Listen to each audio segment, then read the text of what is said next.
Taxation is theft. Please, at least leave us alone in our living room. My job is to find the truth. Double the taxes. I'm a human being. God damn it. My life has value. Triple the taxes. This is an IRS agent's dream.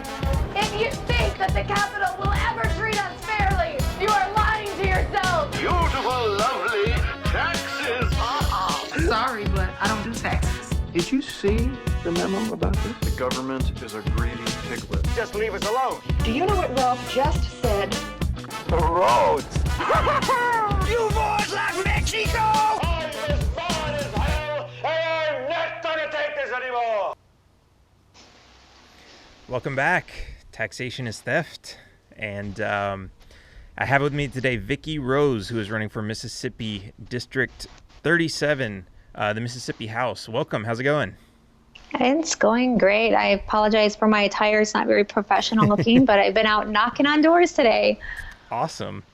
Yeah, it's and I'm going to be putting my sunglasses on and off all day because the sun is in a funny spot. Funny weather, but yeah, so how's it going? You're a libertarian running for office. What kind of insanity is that? Yeah, imagine that, right? Especially in a red state, MAGA country. Right. It's why would I do that? Well, it's who I am. I did my time in the Republican Party to a certain degree, working on the Ron Paul campaigns, which brought me in. I was pretty much been independent-minded for most of my political life, I guess if you call that, from about 18 years on. But the Libertarian Party just, when the Republican Party told my husband, when he was the chair of the GOP for our local affiliate, we were supporting Ron Paul very vocally in 2012. And the state party came down to my husband and said, you must endorse Mitt Romney and no one else. And we hadn't even had the primaries yet. And excuse me, this is my vote, my voice, and I'm going to use my voice for, who I will endorse. And so the next day he tendered his resignation. And actually I'm at a friend's pool house right now, and it's that friend who kind of had been coaxing us into the Libertarian Party over a couple of years. And so here we are. So we've been involved with the Libertarian Party ever since. Wow, that's crazy. And I was kind of just starting to, I guess, get into politics at that point. I was kind of following Ron Paul in 2012, and I remember seeing what was going on at these conventions and how they were really trying to screw him out of that nomination. And that's really interesting just to hear from that perspective, because we have, it's always we hear all these things. It's always kind of rumors. We don't have any hard proof that the Republican Party is rigged from the inside, but then you hear, you get a phone call like that's telling you, no, you have to endorse this candidate. And then it's okay, there's my proof right there. Right. And it was, and again, the primary hadn't even happened in Mississippi yet. So there was no official on paper candidate for the Republican Party in Mississippi yet. This is who you have to promote. Right. And that's, it's kind of funny you say that, because I remember what I do remember about the Ron Paul conventions was that they would have the answer. There was one where they had someone had a video where the answer was on the teleprompter before the yays or nays came in, and they were I don't know, someone had a video of that. And it's kind of the exact same thing. It's they know the answer before the votes are taken, because they don't care about the votes. And I remember that. Yeah, and it's we're looking at the Democrats right now, and they were, I'm sure, going through the same thing. I don't know who they have picked. I want to say it's Joe Biden, because he's the party insider. But he's been screwing up a lot lately, so I don't know how long that's going to last.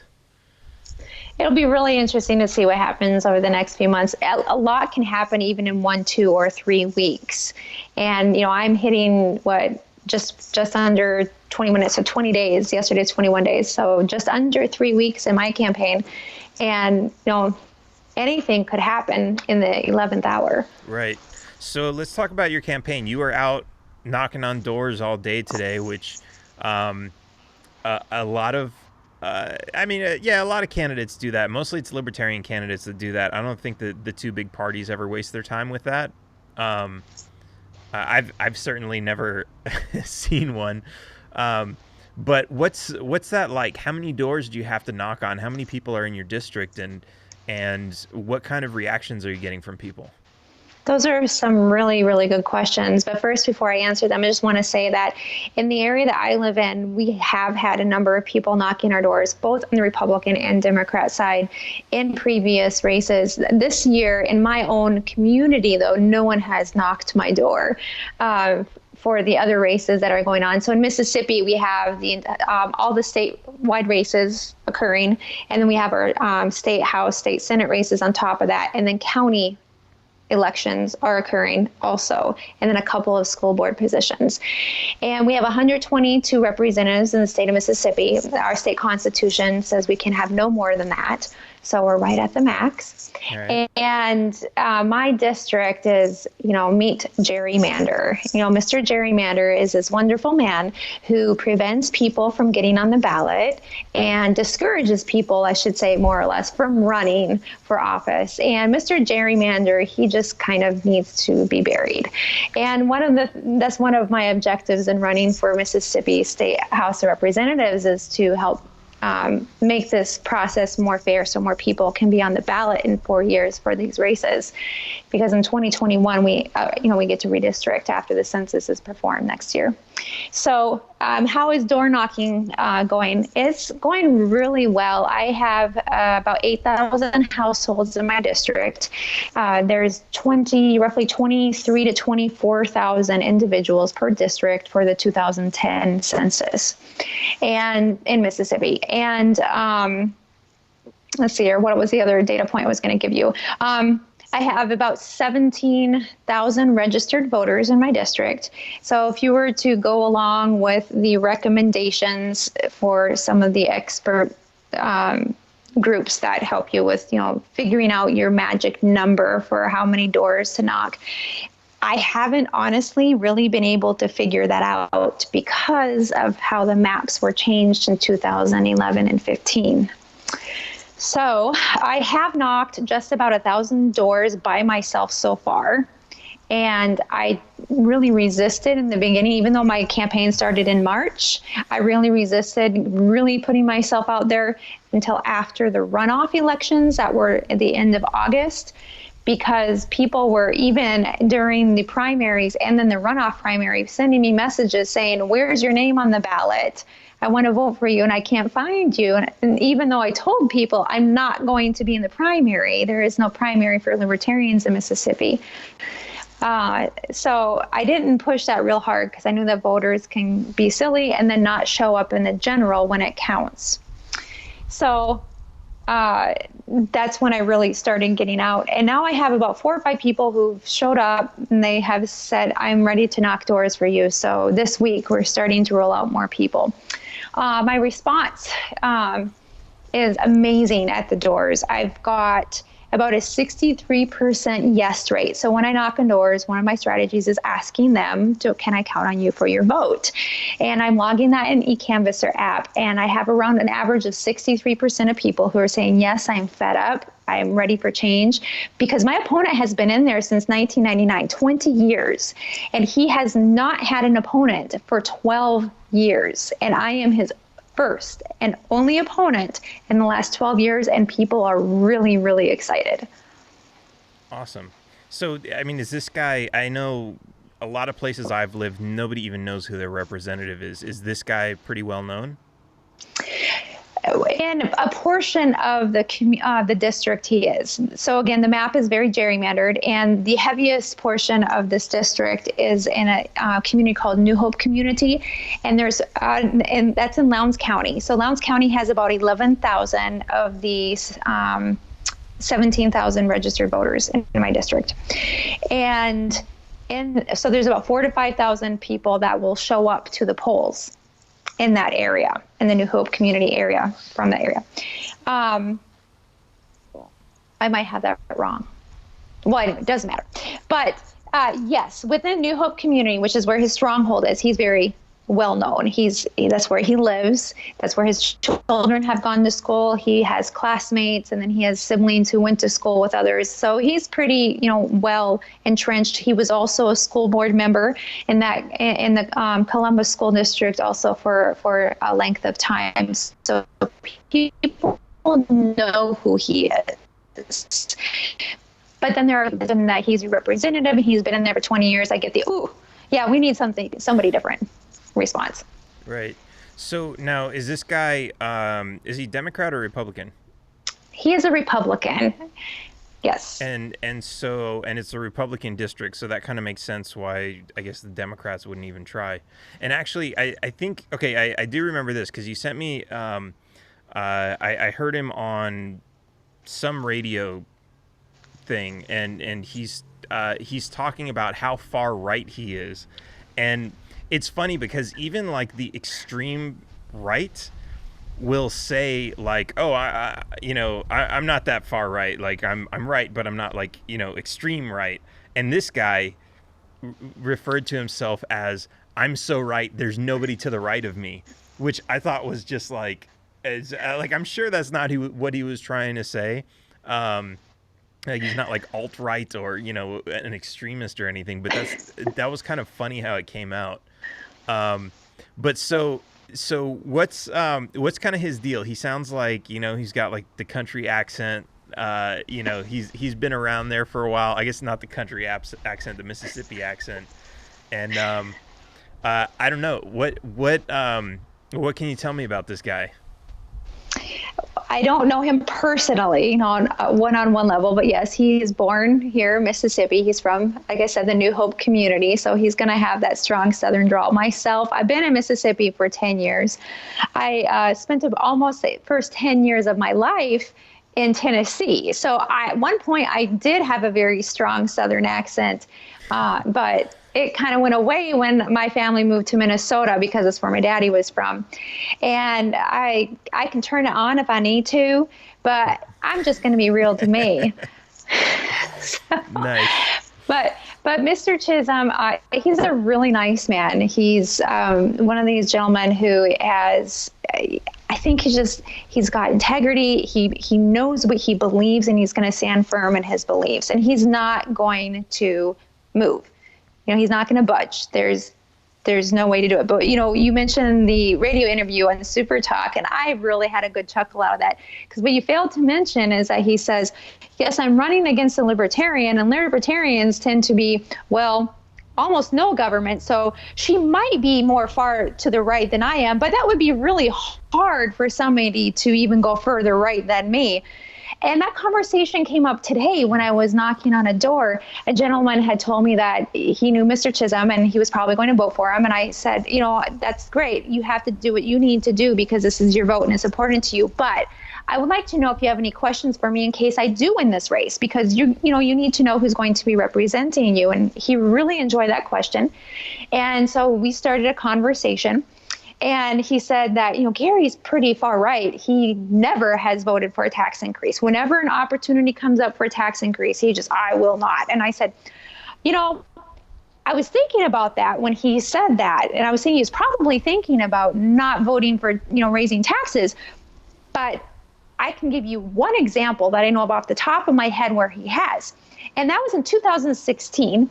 The state of Mississippi decided that they were going to, whatever lobbyist firm was, working on this, to establish a board that would require auctioneers to become licensed. So they have to jump through hoops. They have to pay an exorbitant amount of money, go through classes. This field that has been around for hundreds of years, all of a sudden you need to get permission from the state to do it. And he voted for it. And I said to the gentleman, that raised our taxes, or you can consider that a raise in taxes, raise in fees, because now we have to fund this board that oversees the auctioneers. And so he's, you're right. So nice. the Republicans will say, I'm staunch, I'm firm, I'm pretty conservative, I don't, raise any money. But when you really look at their record, you really have to hold their feet to the fire and say, yes, but what about this time? Right. Well, here's what's interesting that I've seen about Democrats and Republicans. Like, they have this kind of dynamic where I always say they're kind of working together, even if they don't know it. Um, and that's like you have so Trump lowered taxes a little bit for some people, but he didn't lower spending. And what you see, like you always see, like you hear about the Democrat Bill Clinton, who after his presidency, we were running a surplus. He did such a good job. We were running a surplus. We were actually driving the debt down. But it's like, if you look at it, the spending always increases. He didn't cut any spending. He just increased taxes. And when you look at the Republicans, they don't cut any spending. They just decrease taxes. And so when the Republicans are in, yeah, you have lower taxes, but they make it so that when the Democrats come in, they have, oh, there's more debt. We're going to have to raise the taxes even more. So it's, even when the Republicans take control and lower the taxes, it really doesn't matter if they're not cutting the spending, because it's just money that's borrowed that's going to be collected by a Democrat later on. That's pretty crazy. So, and what you were saying, I was trying to remember that because he said that in such a weird way. He said, just like how you said it, he said, there couldn't be anyone further right than me. Well, except for maybe this person, but she's crazy to think you can be further right than me. Like, it's like he was almost insulting being far right by saying it's a crazy idea. Like, I'm hanging off the cliff, but she's going over the cliff. Like, that's kind of what he's saying. It's like, no, I don't think that's the right analogy, but I really wanted to just interject in there and just go back in time and say, hey, Representative Chisholm, have you had a chance to look at any of my policy ideas? You're claiming that I'm just saying like almost absolutely no government, but you haven't even looked at any of my policy positions. So I think you might need to go back to the drawing board. But I understand, too, that it's his job as a candidate to make the other one look bad. Right. So now, something else that I heard on that show is it sounded like he had, I want to say a heart attack, but I'm thinking Bernie Sanders. He had a stroke or something recently, didn't he? Not quite too recently. It was last April of 2018. It was at the end of session.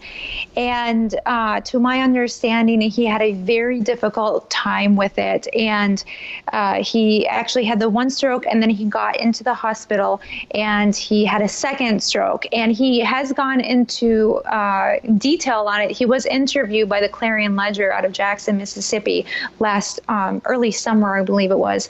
And he's had a very long recovery process. And it was, for me personally, when I heard that he was running again, I was very surprised because of that. I experienced in my own family, my grandfather having a stroke that left him with some significant memory loss. He also experienced I think some paralyzation on one side of his body. And I can remember as a young girl, my dad crying. I just saw him break down in tears because my grandpa was a carpenter, and we got to their house, and the screen door, the flashing had fallen off a little bit on it, and my grandpa had taken about 20 screws to screw it in, and they were going, up and down. And had my grandpa been, at full capacity of mind, it would have been maybe 3 or 4 screws, across the bottom to hold the flashing in. And it stuck with me forever, that, that reaction of my father, and, watching my grandmother have to care for my grandfather. And so when I heard about his experience and the severity of it, and granted, I know he's been very blessed to be able to have the recovery that he's been able to be able to do there. I really hope and pray that he's not putting himself in further harm's way, that he's been able to learn some skills, some coping skills to keep his stress level down, because I know that working in Jackson can be stressful, and he does tend to have an intense personality, and that's okay. That's him, and that's what he's known for. But I really hope and pray that, should he win again, that he's able to continue on and keep his stress levels lowered for himself and his family. Yeah, that's pretty bad. Yeah, you're kind of reminding me of my grandfather. He didn't have a stroke, but he started getting dementia, and he was a carpenter also. And yeah, it's really hard to see that kind of stuff. So is it just the two of you? Is there a Democrat in this race? It's just the two of us. Like we mentioned, the gerrymandering. The Democrats have not run anyone in this district because they've known that no one can really beat him. We have the minority versus white population is also kind of skewed compared to the rest of the region. So it's not fair, in my opinion. It's not fair. Right. Every district map that is drawn should be drawn in a way that anyone from any thought pattern, mindset, policy, belief, whatever you want, however you want to label that, should feel like they have a chance. Right. And that their voice might be able to have a chance in Jackson. And we shouldn't be pushing people out. We should be giving people the chance to have an opportunity to choose in the general election. They should be, roughly circles or squares. They shouldn't be like these weird, like I've seen some where it's like just this long strip that's like 1,000 miles long. Like I think in Texas we have a couple like that, and it's like, what are you doing here? Like, you should be able to like get across your district in a half an hour at most, and it's like some of these things are just so long, and it's not like they're sparsely populated. It's like some of them. There's one in San Antonio. I think it's the west side of San Antonio, which is pretty dense, and it's like a big circle, and then it turns out into this little tiny string that goes all the way out to El Paso. It's insane. It's insane. Wow. That's like 800 miles. And yeah, it's, they do this in, I was just thinking when you were talking about this earlier, like, is it possible? Because when you redistrict, right, somebody's in one district and then all of a sudden they're in a different district. Is it possible, or has this happened? I'm sure it's happened, for somebody, like let's say your opponent who's been in office for 20 years, for him to get redistricted out of his own district?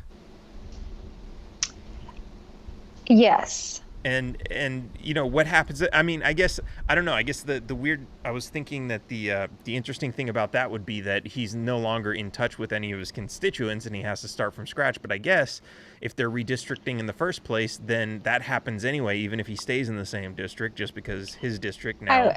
I would think that the map would, the district, they would try to keep him in it, but draw it in a certain way, because they try to do it with the minority population, the white-black ratio in mind to some degree. I believe that the general consensus is to try to keep the black-white ratio in comparison to the statewide ratio. And it's not accurate. I have a 60% white, 40% black ratio in my district. And the Kabir Kareem's, which is just Columbus, has, I know that his was imbalanced also. It's just north of me. It just borders a portion of my district. And then another district that borders mine, that would be Carl Gibbs' district. His district has like a 70 or 80% black population. And it's very interesting how they choose to draw those maps. Right. So I know that I'm up for a challenge, going in there, and I'll be learning a lot. And I have a really amazing opportunity to win this race and be the first libertarian to go to Jackson, Mississippi. The people on the ground are so excited. I'm having blowback, within this last month here, and I've just been laughing at it. It's just kind of funny. Well, that you're a threat when people start doing and saying things. Right.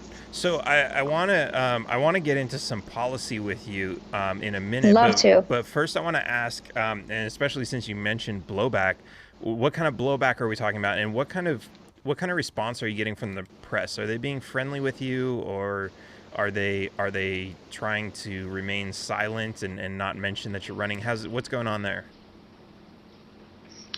They haven't been harsh with me, and they haven't really talked a whole lot about this race, because the big focus is the gubernatorial race. That's where all the division is occurring. It would do them well to focus on this race. It would probably sell some newspapers because of Gary Chisholm's popularity or lack thereof in the recent years. But the kind of press I'm getting last week, my husband had a judgment against him that we didn't know about. It wasn't even on his credit report, and a newspaper journalist called me out of the blue on Tuesday. How are you going to respond to the voters about the fact that your husband has a judgment against him on his record, and it's public record? What? Excuse me? What are you talking about? Right. So it was a smear attempt, and this apparently happened on May 15th. And the gentleman who I believe leaked it to the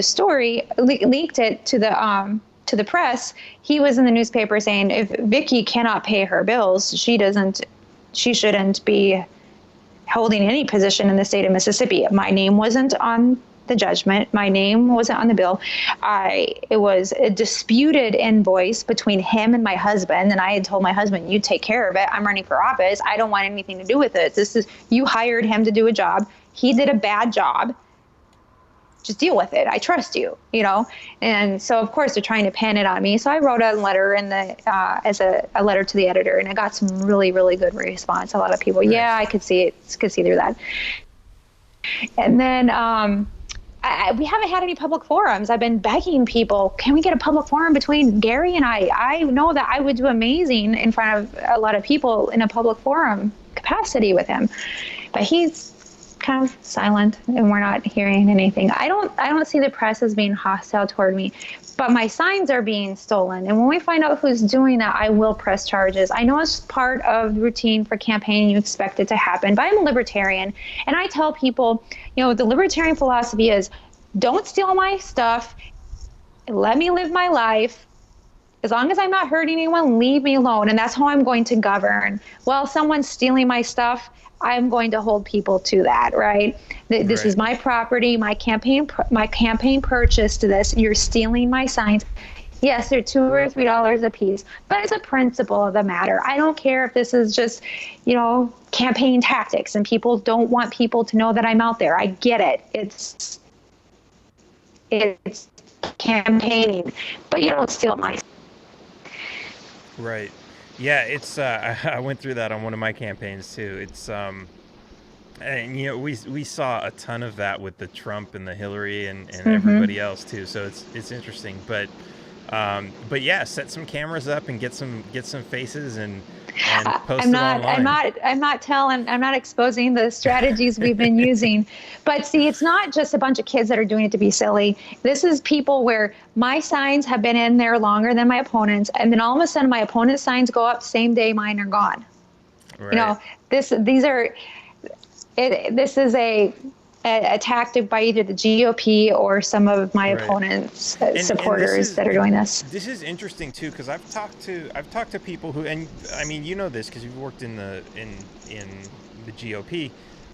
Like those big parties, whenever somebody announces they're going to run, they have resources. The party's like, oh yeah, we'll get you a campaign manager, we'll get you a fundraiser, we'll get you like everybody, right? We'll get you volunteers, we'll get your website, like they can do everything for them in the snap of a finger. And like when you consider that, there are people out there who don't even care who the candidate is. They're just putting up signs and taking down opponents' signs. They know nothing about them sometimes, and it's really kind of a shame. But this is how those big parties operate. They just have people who are their street team who's just willing to do whatever it takes because they're just following orders. Well, the GOP really hasn't been out a whole lot doing really anything for my opponent, to be honest with you. I think this is just a couple of people who are close to him, maybe even family members who just, support him. I have not seen the Republican Party out doing anything on his behalf. So let's talk about some policies. What's going on in Mississippi, and what do you plan to do about it? The hot topics in Mississippi are the Medicaid expansion. That's been really, really big because Mississippi denied the expansion that had been offered to all of the states. So that has been something that's come up a lot. And in one of the forums, the question was asked, to all the legislative candidates, will you do Medicaid expansion? And they were all Democrats in the room. And of course, all of them stood up and said, yes, we need to do it. And they gave their reasons why and what they plan to do. And they didn't really offer any solutions other than yes. And I took the microphone and I said, well, I hear everyone saying that they're going to expand Medicaid, but it's really good. It's a great plan when you think about how you want to help people, but you're hurting people more than you're helping them. 50% of doctors are not taking on new Medicaid patients, and you're going to give people false hope that, oh my goodness, now you're on the Medicaid rolls and you can go call your doctor, you can get preventative medicine, but they're not going to get it. And they're still going to end up in the emergency room, and the hospitals are still going to be hurting for their money because people are still not receiving preventative medicine. So we need to be bold, and we need to come up with a different idea, something that's not happening. Mississippi is last in almost every category. Well, let's be first place and doing something new and fresh. The first thing we need to do is we need to establish a committee. I'm sorry, I couldn't find the word. A committee that would investigate the harms that accepting Medicaid does to our citizens and to our doctors, and how much money we would actually save if we weren't following the guidelines of the AMA, if we weren't following everything that the federal government tells us to do in order to accept the federal dollars with all the strings attached. How much money are we saving? And then how much more will people actually be able to afford healthcare in Mississippi? Come back with that study, and then let's decide, well, maybe we shouldn't actually be doing it. And then while we're doing that, let's start. Are you familiar with the tax scholarship credit program for, like New Hampshire and some of the other states where they offer people can pay into a scholarship fund as a tax credit, and then the students can, instead of a school voucher, so it doesn't come out of the school system, their school budget, it's a tax credit. So I would like to do the same type of thing in Mississippi, but we're going to incentivize doctors to volunteer at least 4 hours of their time per week in helping people with their medical needs, no questions asked. And in return, they can apply for some money out of these funds that would cover their medical malpractice insurance. I've spoken with doctors throughout the state, and they've said, some doctors have said, now, I wouldn't have the time to do it, but if I did, I would definitely do that. Or, yes, I would do that in a heartbeat. These are therapists. These are doctors who would work, in a family therapy type situation, mental health doctors, physical doctors. These are pulmonologists, other doctors who want to help people, dentists who want to help people. And the advantage is they don't have to do the coding. They don't have to get on the phone with Medicaid and get permission to do something while the patient sits there with a mouthful of gauze. And then some unelected bureaucrat on the other end of the phone is saying, no, they don't need that root canal. Nope, we're not going to cover it. Click. We're hurting people by continuing in this system. We need to offer something new. Do you have any questions about that? Yeah, I mean, it's interesting.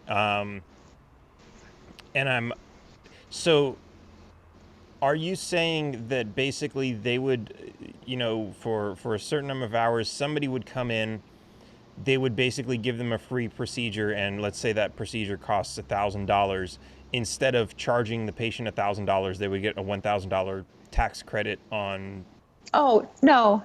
So it would be individuals and corporations could contribute to a fund. Mm-hmm. And the individuals and corporations who contribute to this fund. So let's let Whole Foods put their money where their mouth is, okay. Right? They want universal health care. They want everybody to be taken care of. These corporations who are trying to force universal health care on people, we're giving an opportunity for people to receive health care for free. Okay. So if I wanted to say put $100,000 of my own see. personal income in there, I would get a tax credit. And this fund is managed by an organization that the state says, yes, we give you the stamp of approval to manage this fund. And then the fund disperses, the money for a doctor's medical see. malpractice insurance to be covered in exchange for their faithfulness to help the community. Okay, so the person, so there is an actual transaction of money, and the person, the company or person putting the money in, would be receiving a tax credit for donating, and that money would go towards paying a doctor. Their medical malpractice insurance. I see. So I see. they get their medical malpractice insurance covered in exchange for them offering services for free to the public. I see. Okay. So there's two types of exchanges. There's the person donating to the fund and receiving a tax credit, and then the other one is the doctor who's giving away a few hours of free treatments or procedures, and he's receiving free malpractice insurance. Yes. So like one couple in New Jersey, she and her husband, they both contribute 6 hours per week. And I had found, she actually had talked about this idea for the state of New Jersey, and wasn't ever able to really see where it went, but she had put it out there as that this is an amazing idea. We need to do something similar to this in Mississippi, but she wanted the state to cover the medical malpractice insurance. Like, no, the state shouldn't be covering any of this. This should be completely voluntary. And so I came up with a tax credit, solution as the option there. But between she and her husband, they're each doing 6 hours a week in the basement of their church, and they're seeing 300 people a month. No questions asked. Did your house just get foreclosed on? That's not going to show up on your bank statements. You're going to possibly need some medical help. We don't know what your situation is. I really do not believe that people will abuse the system that, don't need, oh, hey, I can get free healthcare. I can just go in there. Most people are going to go to their doctor that they already trust, and they have a relationship with if they can afford it, and they have insurance. But who are we to judge, right? So they're seeing 300 patients a month, and then through that process, they're being able to identify people who might need some clothing. So they were able to start a clothing closet to give people clothing, people who need food. So there's people that are getting other types of help and assistance and are able to go back to work because their preventative care is being taken care of. Their diabetes isn't out of control, or whatever is going on with them that prevented them from going to work. They're becoming a contributing member of society again. Interesting. So I'm trying to think if I'm trying to see if this would be. I'm trying to see if I have any issue with this, because of course I hate taxes. Right. And it is certainly interesting because let's say, hypothetically, if somebody were putting this money into, let's say it's not a government agency, let's just say it's a trust run by some public nonprofit. And then that public nonprofit is the one who pays for the insurance for the doctors. No government involved. They do whatever they do to check up on the doctors. The government doesn't subsidize this program with any tax money. Then that would be totally acceptable. And with a receipt, just like with a receipt when you donate to Salvation Army or Goodwill or anything, you have a receipt and that's tax deductible. You take that to your taxes and you get a deduction on it. That would be basically what you're doing with this. So you're taking a donation that you did for the good of society without government, and you're taking it to the government and saying, hey, give me back some of my damn tax money.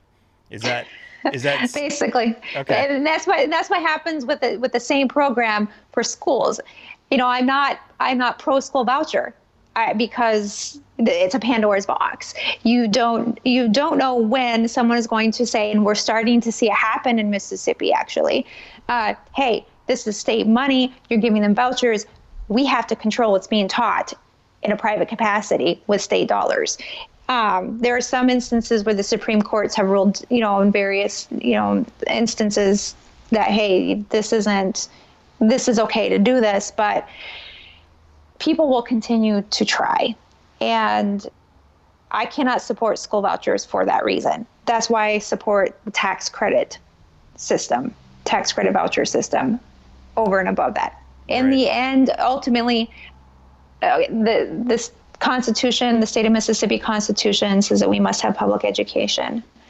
And ultimately, we're looking at it phasing itself out over time. But this is the system that we have to work with.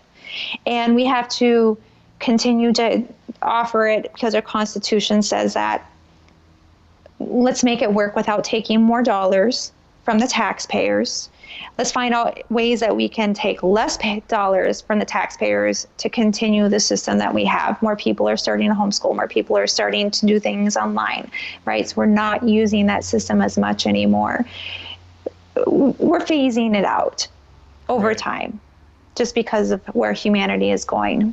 But for now, we have to make it work. I'm seeing, I don't know if you've been following the story with a kid in Florida who's volunteering for my campaign and passing out some stuff and got in trouble. Yes, I saw that. It's insane. Like, I mean, like I've hated public schools for a long time, but they're literally telling him that what's in the state law does not matter, that they make their own rules. Once he got suspended for wearing a hat outside, I did some legal research. I found state law that says schools can make their own dress codes or whatever. They can even enforce a uniform, but they cannot tell kids that they cannot wear hats outside. Specifically. Wow. Because I guess it's like a medical thing. Like they could have heat exhaustion or something, cover their eyes, whatever. It's in there. It's the law.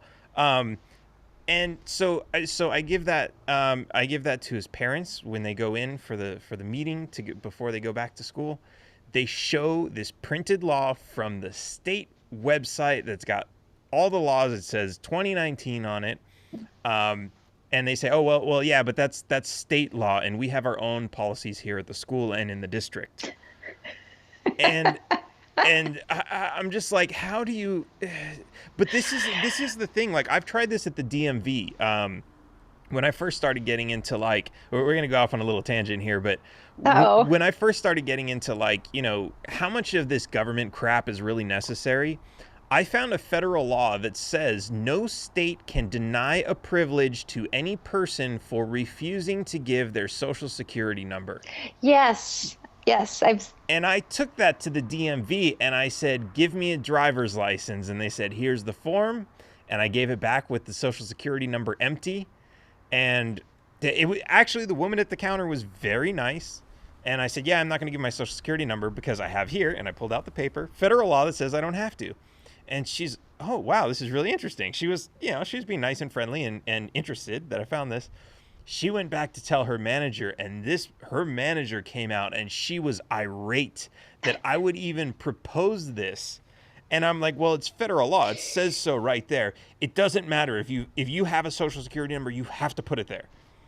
And it's like, what's my recourse, right? I can either drive around without a license and get harassed by the police, or I can file a federal lawsuit against them, which, most people, and even me back then, did not have the knowledge or capacity to know how to do that. And it's like, what are you going to do? You're screwed. Like, even though the law is on your side, you're screwed.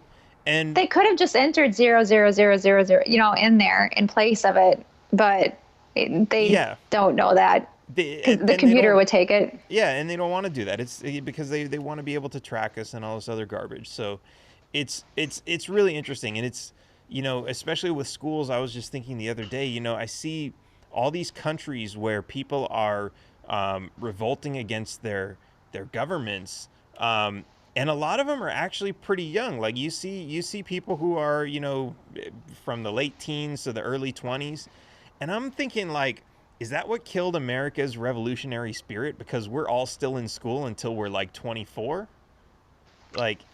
That's an interesting question. Because, it's well, I can't miss school for this. I'm going to get bad grades. I'm going to ruin my entire future if I get out and protest. So, I don't know. I was just thinking I know, Americans still get out and protest every once in a while, but it's usually over something kind of...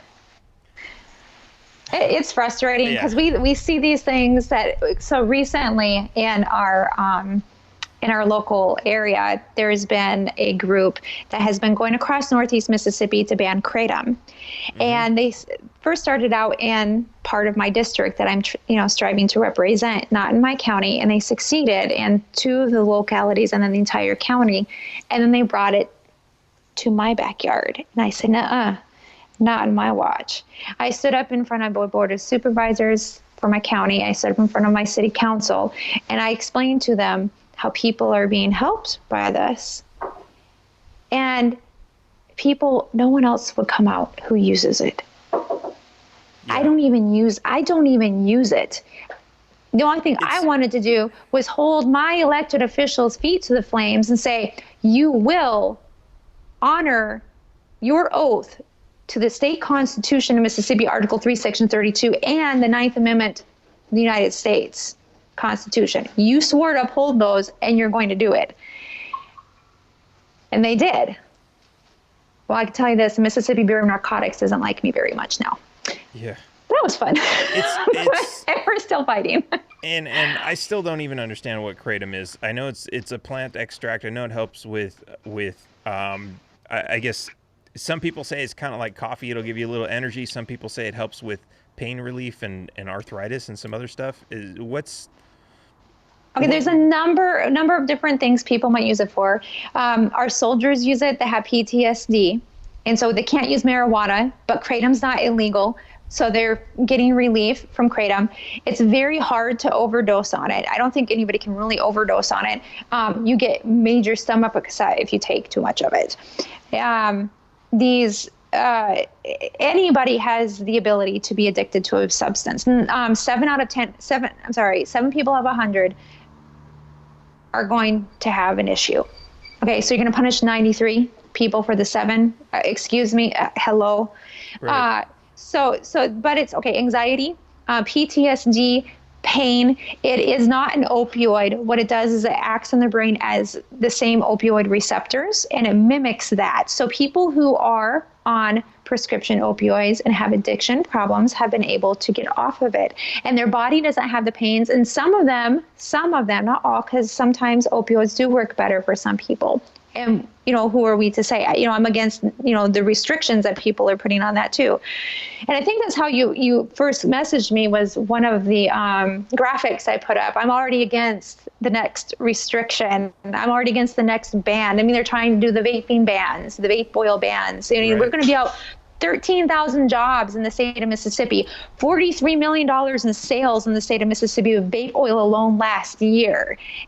And you want to cut it because of the master settlement agreement from big tobacco? Oh my goodness, they're losing money. Oh my goodness, the state is losing money from tobacco tax sales.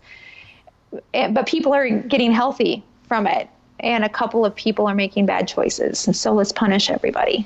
Yeah, that's one thing that, man, everyone thinks the government's there to help us, but it's when you see stuff like this, it's like, no, they don't. It's the bottom line. It's the money. It's their friends who are making money. The big tobacco companies. It's insane. And yeah, that happens all the time. So I'm glad to see you're fighting that. So what else? I mean, how far are you willing to go? You said there's which department did you say is mad at you over because they wanted to? The kratom? Yeah. Well, there's a little local group called the Lowndes County. It's like a community activist group, and they have 3 initiatives, and one of them is, with regards to drugs. And the gentleman who's running for sheriff, who got the Republican nomination for sheriff in my district, is heading it up. And he actually works for the Mississippi Bureau of Narcotics. And after the city of West Point voted to not ban it, a gentleman pops up out of nowhere, never seen this man before in my life, approaches me as I'm talking to some business owners who sell it, and we're celebrating, our win here.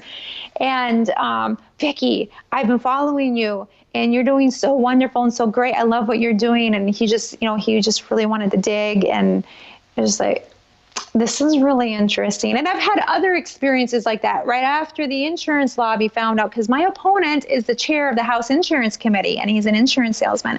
Right after the insurance lobby found out about me, was about a week or so later, a gentleman pops up out of nowhere.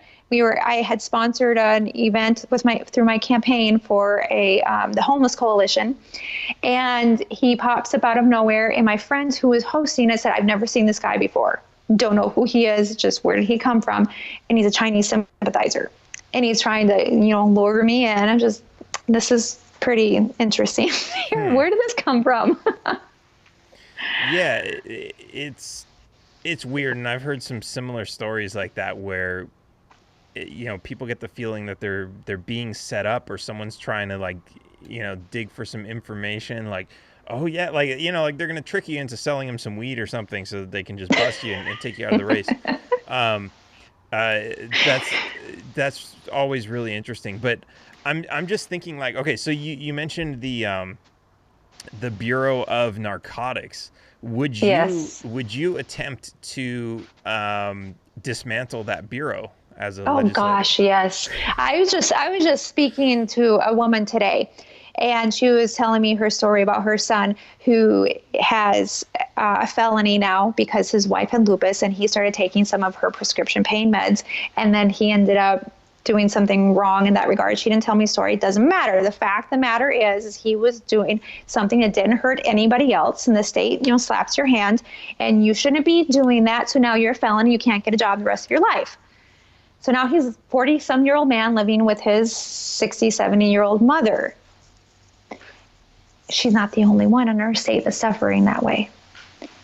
And it's not just with prescription opioids. It's 30 grams of marijuana in your pocket. It's methamphetamines. It's, might be, you don't hear about it, but it might be mushrooms. Whatever it is that these people who work for the Bureau of Narcotics think that, you're a bad person because the law says you're a bad person.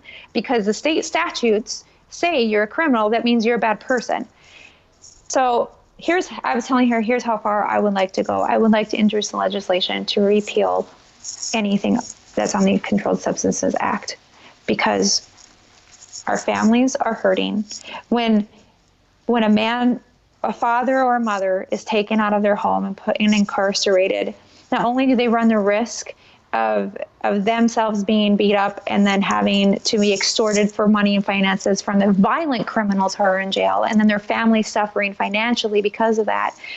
These are some stories that people who used to investigate the Department of Corrections have told me about. Not only is that happening, but these children don't have two parents in the home anymore.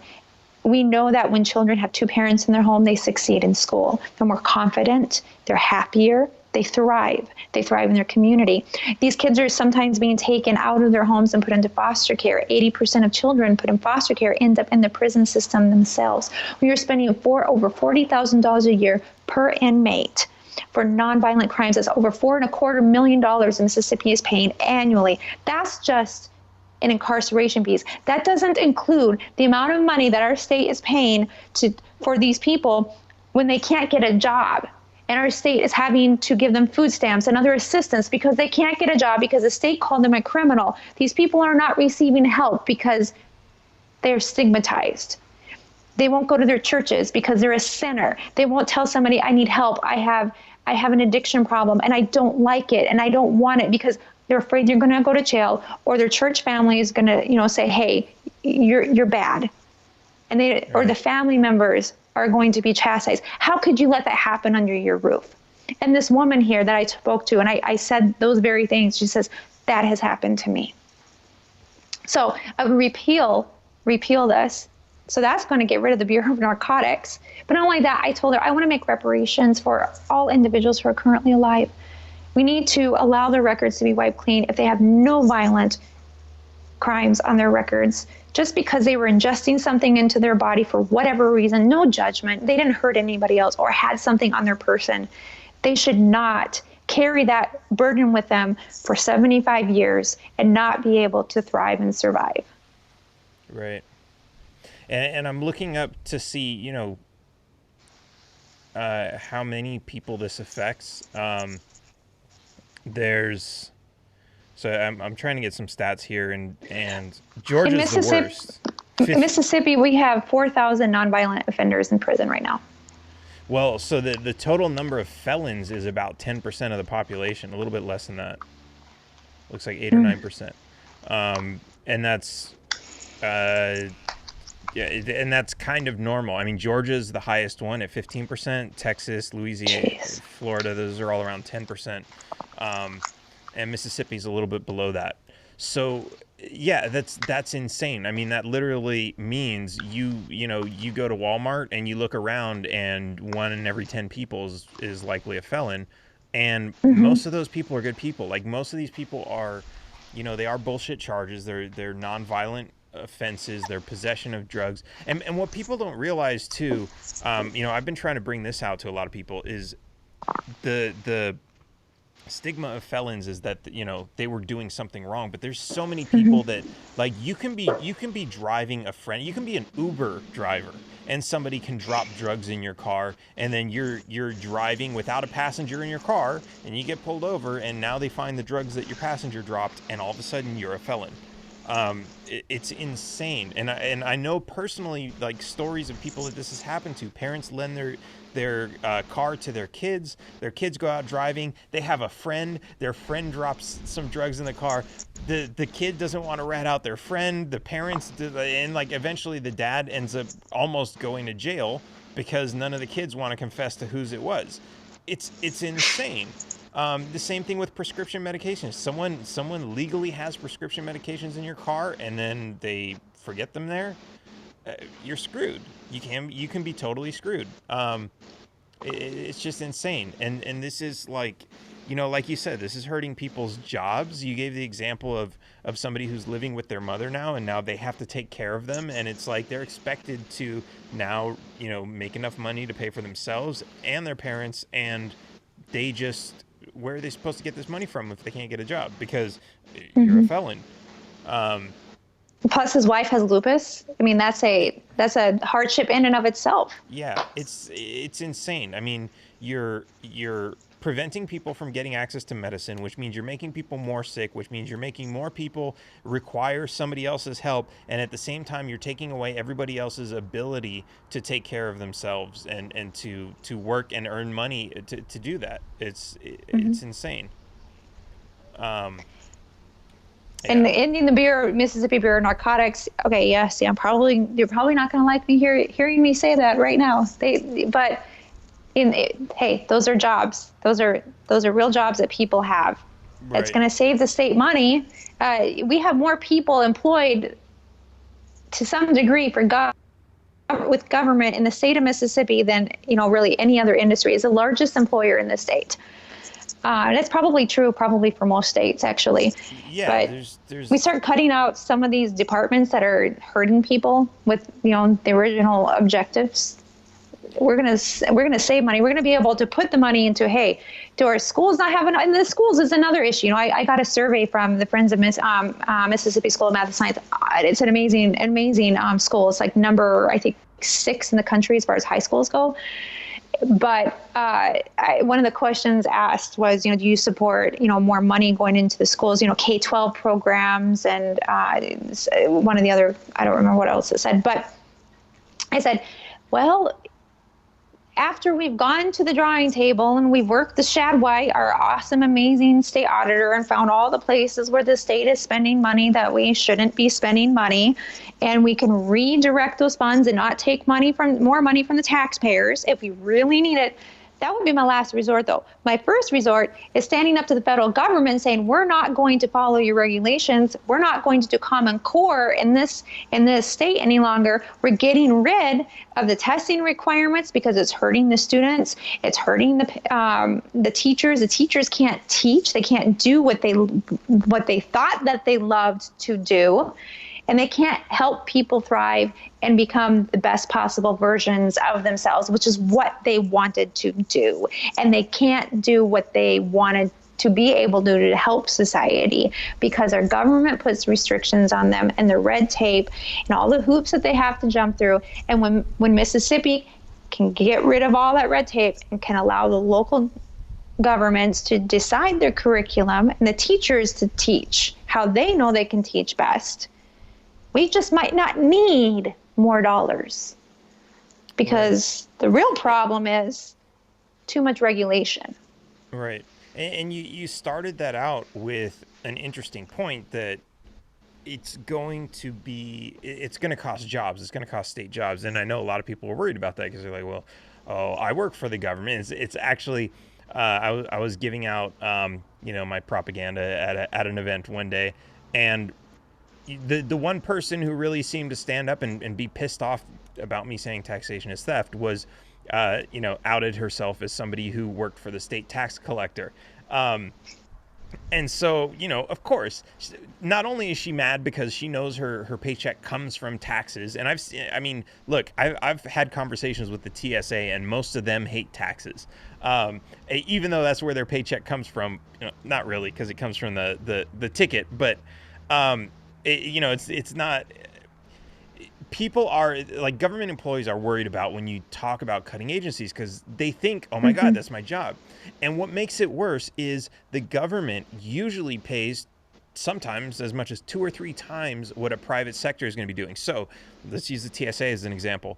They're probably getting paid 2 or 3 times as much as what what airport security used to get paid when they were doing, when they were just doing regular airport security. When you talk about police versus private security, you talk about, anybody, the IRS agents versus a private CPA. The IRS agents get paid, 2 to 3 times more. And so when you consider this, it's like, I don't want to quit working for the government. Like, if you're working for the government, I don't want to, yeah, I could go work for a regular firm, but I'm going to take a huge pay cut. Then I'm going to pay taxes on top of that. That's not very attractive to people. But that is something that we do have to take into consideration, that, you're going to have to do it because the money you're earning is stolen. So, well, in Mississippi, we don't necessarily have that problem that you were talking about with the government jobs earning more. It's probably the opposite. And they're in it for the benefits package. They're in it for the retirement, for the PERS. PERS is not, we cannot fund it. Well, over the next 70 years, and we're upside down.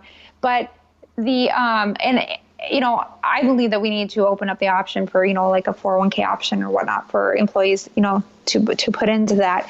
But when we start cutting these unnecessary jobs, so something I am hearing from state employees as I knock on doors is, we haven't had a raise in 20 years. Okay. Well, if we start cutting unnecessary jobs, we can maybe divert some of those funds so some of that can work out, instead of raising the burden on the taxpayers for those necessary state jobs to function in the necessary role of, government. But in reality, our teachers are the lowest paid in the country. Oh, wow. Okay. Yeah. And that teacher pay has been the hot ticket item in the gubernatorial debates, and it's the question for all candidates for state senate and state house. Do you support a teacher pay raise? Well, yes, they do deserve more money for all of the work that they're doing, but I am not going to raise taxes to do it. How much are they making? Oh my goodness. Let me ask the gentleman here, Nathan, do you remember the base pay for teachers in Mississippi? But like the assistant teachers' base pay for the assistant teachers, I think is like $12,000 a year. Oh, wow. Or maybe it's 24. 12 sounds low. It's really low. That's pretty low. Although I would be, because I'm, my position on taxes is it's, like I said earlier, it's the spending that's the tax, because ultimately, if you increase the spending, you're going to, so, and I don't really like the idea of cutting one place to raise in another place, because then you're not really cutting.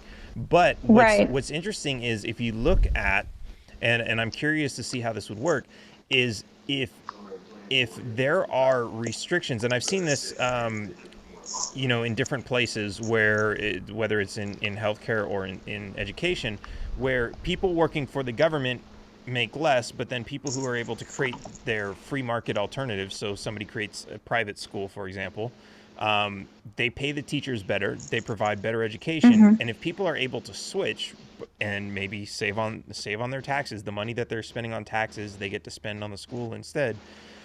Now they're going to a school where they're getting a better education for their kids, and the teachers are getting paid more. Then what happens is the state employees, the state teachers, eventually would say, well, I want to get paid more. I'm going to go work for the private schools. And then you'll see more people going to the private schools. And basically everybody just abandons the old system and moves into the new system, which just works so much better for everybody, for the employees, for the students, for the parents, for the taxpayers and everything. So I think that if you're going to tinker around with that system, I would say that might be the first thing to look at, is what's preventing new schools from forming private schools.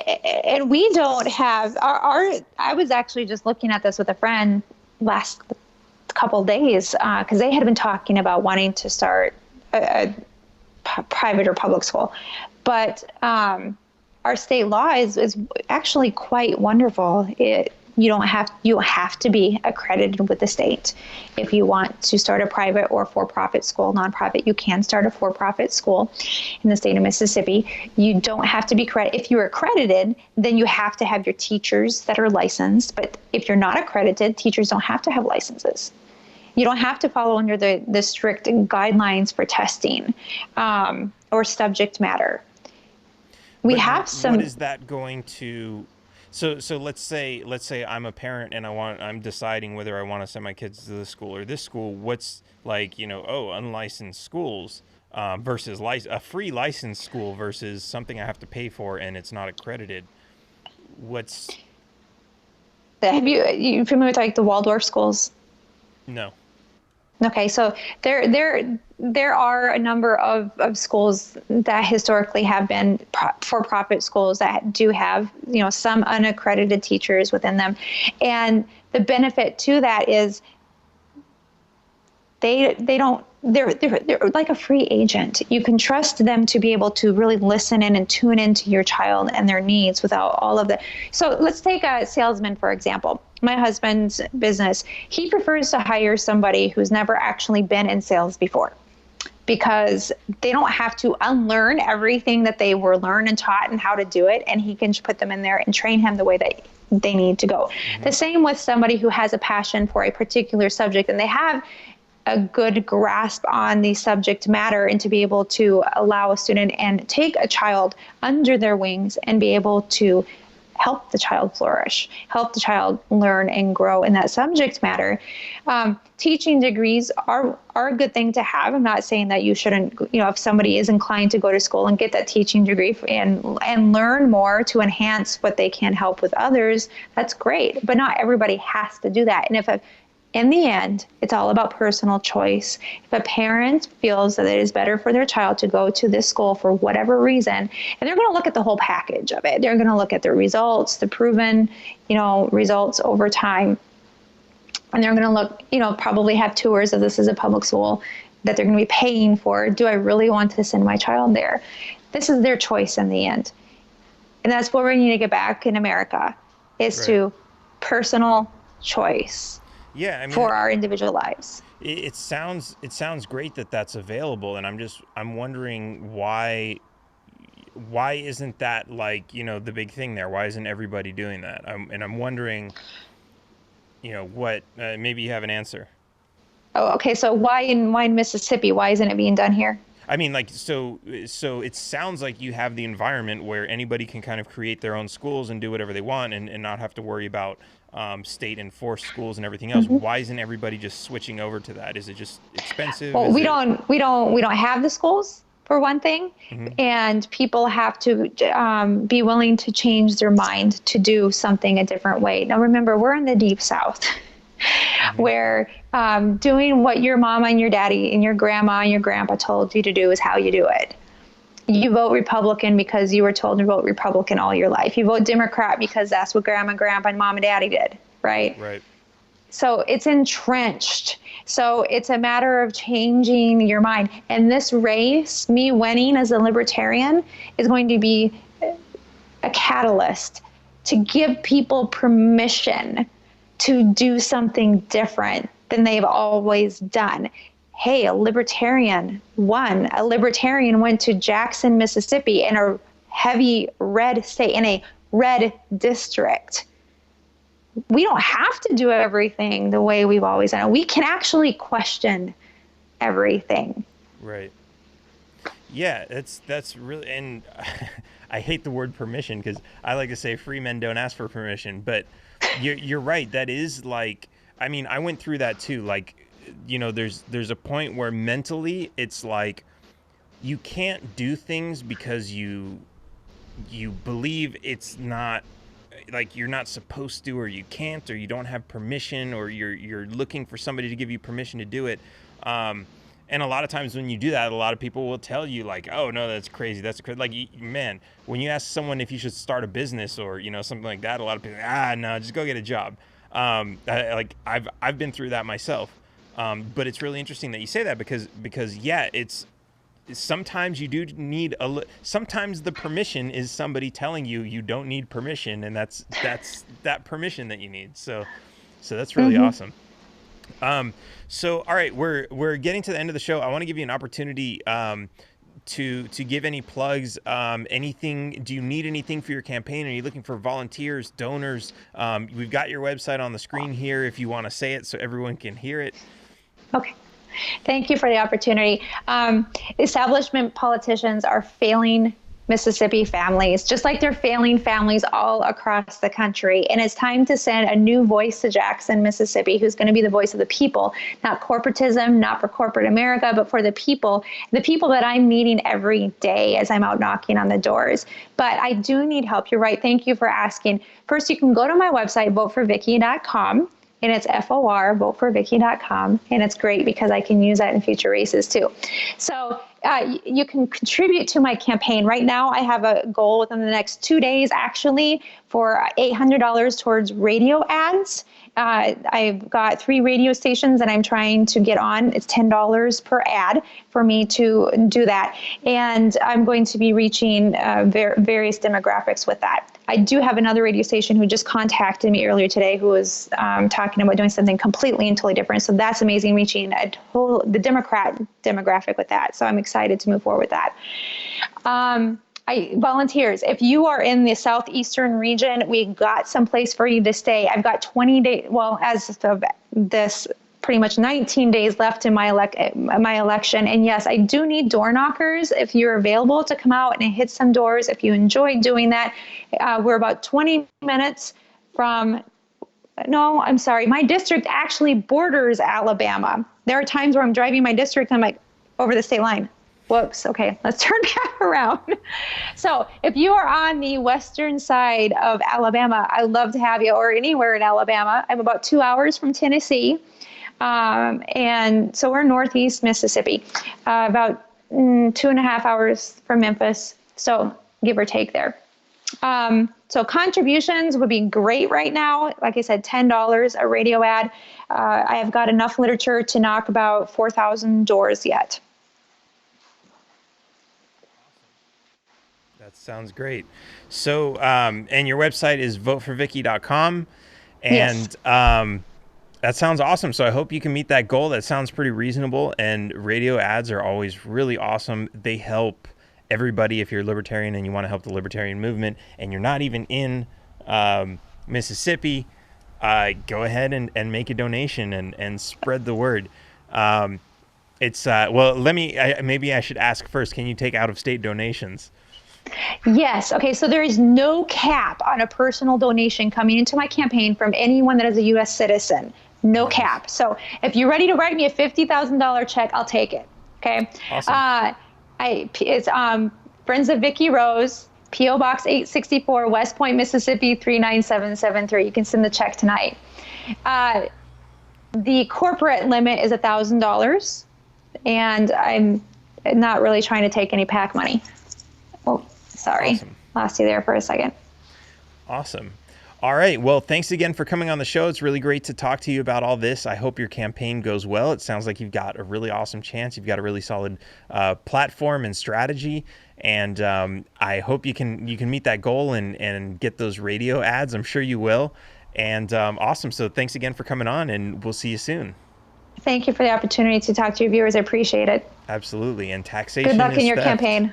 That's Thank right. you. That's right. Bye. Taxation is theft. Please, at least leave us alone in our living room. My job is to find the truth. Double the taxes. I'm a human being. God damn it. My life has value. Triple the taxes. This is an IRS agent's dream. If you think that the Capitol will ever treat us fairly, you are lying to yourself. Beautiful, lovely taxes. Sorry, but I don't do taxes. Did you see the memo about this? The government is a greedy piglet. Just leave us alone. Do you know what Ralph just said? The roads. You boys like Mexico?